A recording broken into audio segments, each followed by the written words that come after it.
काशी जी में कपिला गायों ने भगवान शिव को दूध अर्पित किया। जैसा मित्रों, मैं नीतू पांडे यूट्यूब चैनल पर आप सबका स्वागत करती हूँ। इस कथा का वर्णन स्कंद पुराण में मिलता है। कहते हैं काशी के राजा भगवान शिव कहलाते हैं और माता भगवती वहाँ की महारानी। काशी जी में ही सभी को मोक्ष मिलता है। इस श्रावण महीने के समय में जो लोग भगवान शिव की कथा का अनुसरण करते हैं उनके सभी पाप नष्ट हो जाते हैं और मोक्ष की प्राप्ति होती है। भगवान शिव उन्हें पुण्य फल प्रदान करते हैं। जिनके जीवन में कोई घटना घट रही हो, इन घटनाओं से भी वह मुक्ति पा जाता है और सुखी जीवन जीने लगता है। श्रावण के महीने में हर एक दिन पुण्य अर्जित करने का समय होता है और यही नहीं, हर एक समय, हर एक तिथि, हर एक क्षण, हर एक घड़ी, हर समय ही शुभ माना जाता है। इस समय में, श्रावण के महीने में किया गया कोई भी पूजा पाठ, भगवान शिव के लिए अर्पित किया जाने वाला कोई भी चीज़ भगवान शिव तक ही हमें पहुंचाता है और हमें पुण्य फलों की प्राप्ति करवाता है। यही कथा काशी जी का है कि काशी जी में कपिला गायों ने भगवान शिव को दूध अर्पित किया था। स्कंद जी कहते हैं, उसके बाद श्रीहरि ब्रह्मा जी को आगे करके भगवान शंकर की अगवानी के लिए आगे बढ़ गए। उन्हें देवादिदेव भगवान वृषध्वज को देखकर, यानी कि नंदेश्वर को देखकर श्री विष्णु ने उन्हें प्रणाम किया। उसके बाद फल सहित भीगे अक्षतों को दिखाते हुए ब्रह्मा जी ने स्वस्ति वाचन के लिए हाथ ऊंचे करके रक्त सूक्तों से भगवान शिव का स्तवन किया, उनका आह्वान किया। श्री गणेश जी ने उनके चरण विंदों में मस्तक रखकर शीघ्रतापूर्वक नमस्कार किया। तब महादेव जी ने खुशी से भरकर गणेश जी का मस्तक अपने गालों से लगा लिया और उन्हें हृदय से लगाकर अपने आसन पर बिठा लिया। सोम और नंदी आदि गणों ने साष्टांग भगवान शिव को प्रणाम किया। योगिनियों ने भी महेश्वर को प्रणाम करके मंगल गान किया। उसके बाद सूर्यदेव ने शिव जी को नमस्कार किया। चंद्राधर शेखर भगवान शिव ने श्रीहरि को अपने सिंहासन के समीप ही वाम भाग में बड़े आदर के साथ बिठाया और ब्रह्मा जी को अपने दाहिने भाग में आसन दिया। प्रणाम करने वाले अन्य सब गणों को भी दृष्टिपात करके सम्मानित किया। मस्तक हिलाकर योगिनियों को भी प्रसन्न किया और हाथ के इशारे से सूर्यदेव को संतुष्ट किया। उसके बाद ब्रह्मा जी ने दोनों हाथ जोड़कर कहा, हे देवेश्वर गिरजापते, मैं काशी आने के बाद जो पुनः आपकी सेवा में नहीं पहुंच पाया, मेरे इस अपराध को आप क्षमा कर दीजिए। आलस्य छोड़कर पुण्य के पथ पर चलने वाले धर्मात्मा राजा दिवोदास के प्रति कौन किंचन मात्र भी विरुद्ध भाव धारण कर सकता है। यह बात ब्रह्मा जी भगवान शिव के लिए कहते हैं। ब्रह्मा जी की ये बात सुनकर शिव जी ने हंसते हुए कहा, हे ब्राह्मण, मैं सब कुछ जानता हूँ। आप यहाँ आकर पहले ब्राह्मण बने। आप ब्राह्मण तो पहले से ही हैं, अतः यहाँ भी ब्राह्मण बनना आपके लिए दोष की बात नहीं है। ब्राह्मण बनकर भी आपने जो 10 अश्वमेध यज्ञों का अनुष्ठान किया है, यह और भी उत्तम और सर्वोत्तम है। इसके सिवा आपने मेरे स्वरूप की स्थापना करके अपना परम हित भी किया है।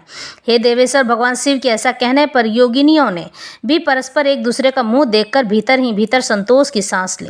उसके बाद चराचर जगत को देखने वाले सूर्यदेव ने भी अवसर जानकर भगवान शिव से कहा, हे नाथ, आपके पास काशी आकर मैंने यथाशक्ति उपाय किया है, किंतु कुछ भी करने में सफल न हो सका। राजा दिवोदास स्वधर्म का पालन करने वाले थे, उनके होते हुए भी आपका यहाँ आगमन निश्चित है। ऐसा जानकर मैं यहीं ठहरा हुआ हूँ। आज श्री चरणों के दर्शन से मेरा मनोरथ रूपी वृक्ष फलित हुआ है। सूर्य का यह वचन सुनकर महादेव जी ने कहा, भास्कर, राजा दिवोदास के शासन काल में यहाँ देवताओं का प्रवेश नहीं होता था, तो भी तुम इस पुरी में आकर जो ठहर गए, इससे मेरा ही कार्य सिद्ध हुआ है। इस प्रकार सूर्य को आश्वासन देकर कृपा निधान महादेव जी ने योगिनियों को भी उत्तम दृष्टि से देखकर प्रसन्न किया। इसके बाद उन्होंने चक्रधारी भगवान विष्णु की ओर देखा। हे महामाने, श्री हरि ने सर्वज्ञ शिव जी के आगे स्वयं कुछ भी नहीं कहा।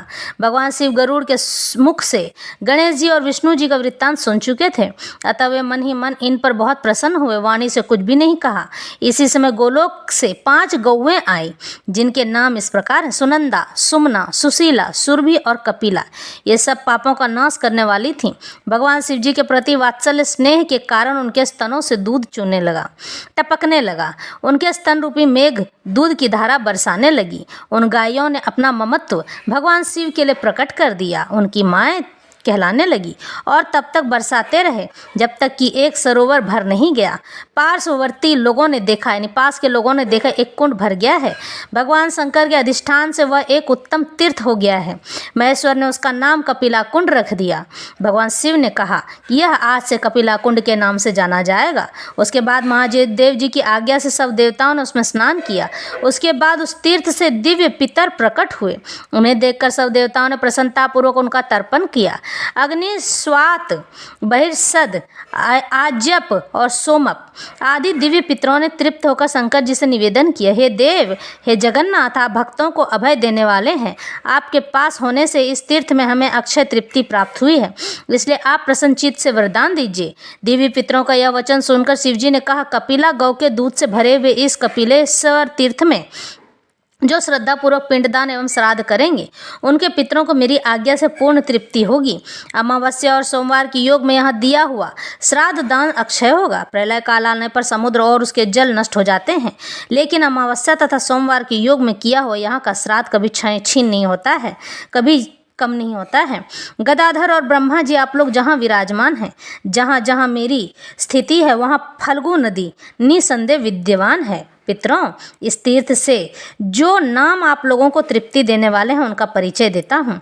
उसका प्रथम नाम मधुस्रवा है, दूसरा नाम कृतकृत्या है और तीसरा नाम क्षीर सागर है। इसके सिवा वृषध्वज तीर्थ, पितामह तीर्थ, गदाधर तीर्थ और पितृ तीर्थ आदि नाम है। इतना ही नहीं, कपिल धारा, सुखाखनी और शिव गया नाम से भी इस शुभ तीर्थ को जानना चाहिए। पितरों, इस तीर्थ के ये 10 नाम बिना श्राद्ध और तर्पण के भी आप लोगों को तृप्ति देने वाले। जो लोग पितरों को तृप्त करने की इच्छा लेकर सूर्य चंद्रमा के संगम अमावस्या के अवसर पर यहाँ ब्राह्मणों को भोजन कराएंगे, उनके द्वारा किया हुआ वह श्राद्ध अक्षय हो जाएगा, जिनका नाश नहीं होगा।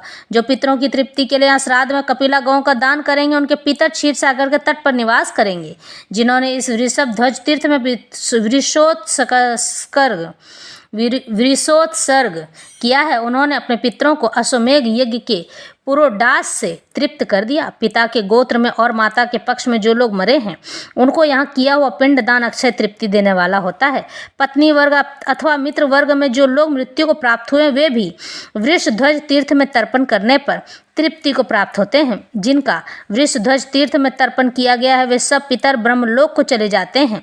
यह तीर्थ सतयुग में दूध से भरा हुआ है, त्रेता युग में मधु से पूर्ण था, द्वापर में घी से भरा हुआ होता है और कलयुग में जल से परिपूर्ण रहता है। यद्यपि यह शुभ तीर्थ काशी की सीमा से बाहर है, तो भी यहाँ मेरा सामीप्य होने के कारण इसे काशीपुरी के भीतर ही जानना चाहिए।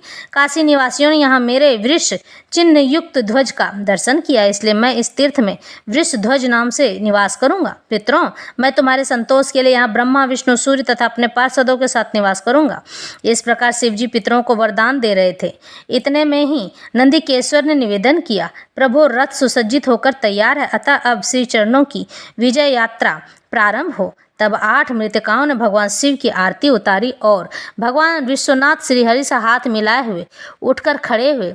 उस समय दिव्य वादों की गंभीर ध्वनि से पृथ्वी से लेकर आकाश तक गूंज उठा। देवियों के मंगल गीत और चरणों द्वारा की हुई स्तुति के शब्दों से वह तुमुल नाद और भी बढ़ गया। 33 करोड़ देवता, 20 करोड़ शिवगण, 9 करोड़ चामुंडा, 1 करोड़ भैरवी तथा 8 करोड़ मेरे स्कंद के महाबली अनुचर जो 6 मुखों से सुशोभित और मयूर के वाहन पर आरूढ़ थे, आए चमकता हुआ फरसा हाथ में लिए 7 करोड़ गणेश के गण उपस्थित हुए, जो महावेगवान तोंद वाले हाथी के से मुख वाले तथा विघ्न विनाशक थे। 86,000 ब्रह्मवादी मुनि और इतने ही ग्रस्त भी वहां आए।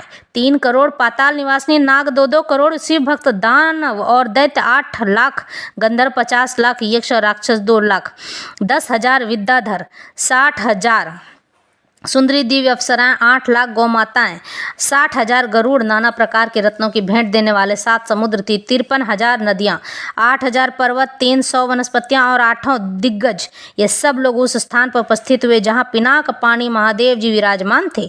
इन सब के साथ परम संतुष्ट भगवान शिव ने इधर उधर से अपनी स्तुति सुनते हुए रथ पर चढ़कर उत्तम काशीपुरी में प्रवेश किया। उसके साथ गिरिजा नंदिनी उमा भी थी। स्कंद जी कहते हैं, यह परम उत्तम उपाख्यान कोटि जन्मों का पाप नष्ट करने होने वाला है, इसका पाठ करके अथवा ब्राह्मण द्वारा कराकर मनुष्य भगवान शिव का सायुज्य प्राप्त कर लेता है।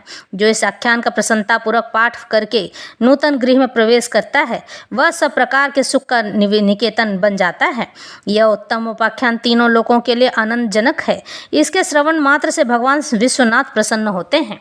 इस तरह से जो श्रावण मास में भगवान शिव की कथा का अनुसरण करते हैं उन्हें पुण्य फलों की प्राप्ति होती है। सबके मुख वचन से अगर आप कथा सुनते हैं तो आपको पुण्य फलों की प्राप्ति नहीं होगी, जबकि ब्राह्मण के द्वारा बोला गया कथा आपको पुण्य फल प्रदान कराते हैं, क्योंकि ब्राह्मण का काम है सर्वथा दान में देना और ब्राह्मण अपने भाग्य भी दूसरों को दान में दे आते हैं।